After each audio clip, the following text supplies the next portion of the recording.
Let rip. Light flashing.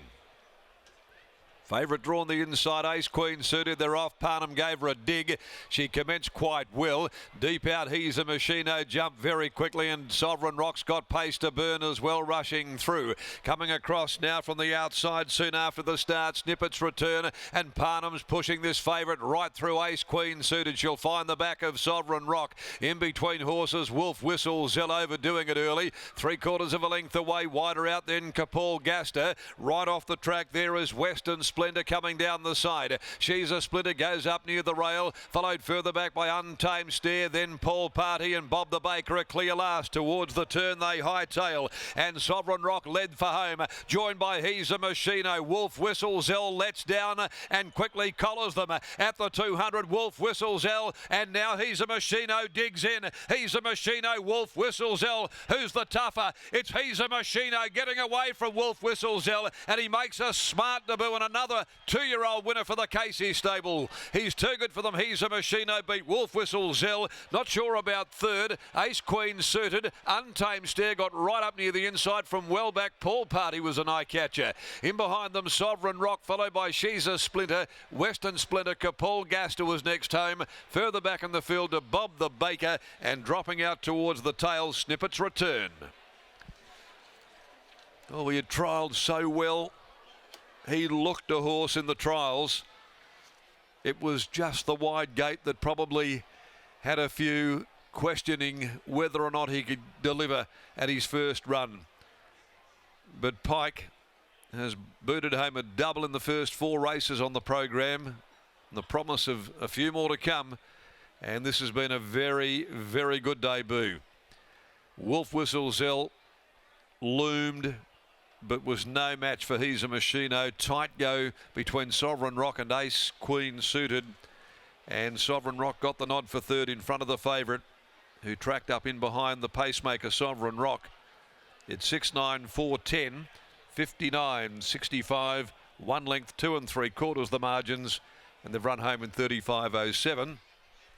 And Sean and Jake Casey, they just keep churning these young juveniles out for Wally Daly. It's a super formula, and he's a good looking youngster, this fellow.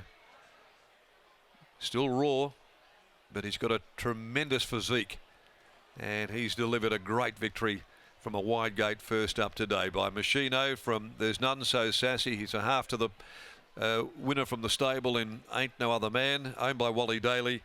And scores here from Wolf Whistle Zell by Rommel, from Whistling Zell, trained by Jim Taylor for Neil Irvine, Jason Brown in the saddle.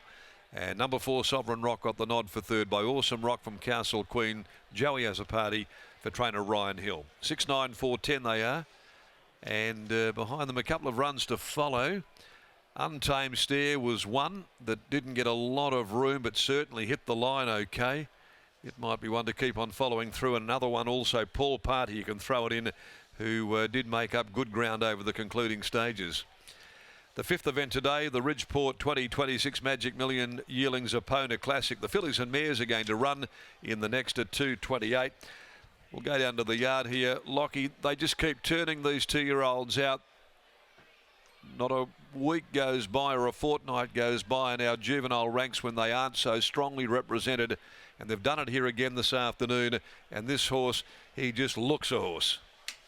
Thanks, Darren. They are just dominating the 2-year-old ranks. 6 races now and 4 wins for Team Casey as He's Machino takes out race number 4. As Jake Casey joins me now. Jake, congratulations on the win. This mare and this family has just been an absolute ATM for your stable and the Daly family. She just continues to produce. Yeah, no, she definitely looked after us. Yeah, no, she was my first winner as a rider, and yeah, she just continues to throw these darts, and they don't miss. Talk about this horse, He's Machino. He looks like a lovely, big, strapping type in the yard. Are you surprised that he was able to make it to the races as a pre-Christmas 2-year-old? Yeah, we were. Yeah, he came in, and he's, even when you've seen there, he's still very raw, and he's still learning. But no, I was surprised he got to the races, and especially off, 6 weeks since he trialled, because we were sort of trying to dodge the other ones. We didn't want to butt them up against each other, and yeah, he was too good. So it was, yeah, it was good.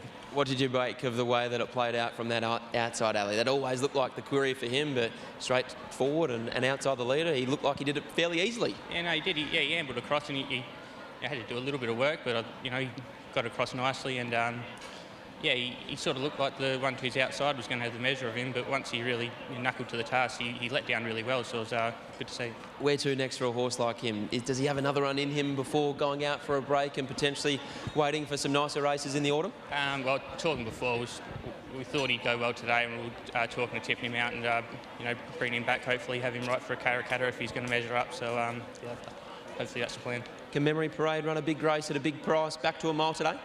Yeah, but big price and big weight, so yeah, it's obviously dropped back in distance. We freshened her up, and no, she's going really well. So yeah, we'll see what happens. Another nice 2-year-old on your hands. Well done. No, thank you very much. There's Jake Casey after the win of He's a Machino, and how about that for a story, Michael?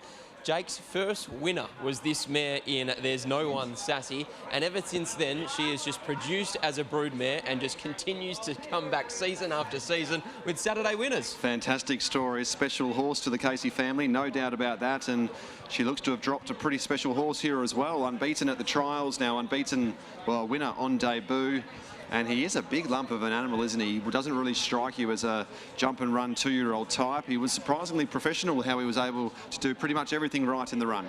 Exactly right. It always looked like a query from where he had jumped from that outside alley in barrier 10 of 11, Michael, but he looked ultra professional despite looking like quite a green horse in the trial. I guess he did look a little bit green when the second horse loomed up to his outside, but he found off the canvas really nicely, and that's always a sign of a nice horse. Here's Willie Pike catching up with Michael once again. Fourth 2-year-old winner of the season for the Caseys. Willie, you weren't aboard this horse in the trials, but he's a big lump of an animal, and he looked to be surprisingly professional. Yeah, that's right. He's not your typical 2-year-old type, is he? He's big, he's scopy, and I think anything he's doing right now is a bonus. On straightening there, it looked as though that second horse had your measure, but when you asked the question of the furlong, he just grew another leg. Yeah, he's floating a little bit. It's probably never that ideal having to hit the front like that. But look, I was always pretty confident, but I was just worried there might be maybe Chris or someone might have shot up the inside. That was more what I was worried about. Supernatural in the next. Were you happy with her recent trial? Yeah, she tried really well. Possibly might have needed a second trial, but we'll find out after today. Double so far. Well done. Thanks, mate. There's Willie Pike. He combines with Sean and Jake Casey. Aren't they doing an enormous job with their 2-year-olds? And He's a Machino. He looks like another star for Team Casey in taking out race number 4 for the 2-year-olds on debut.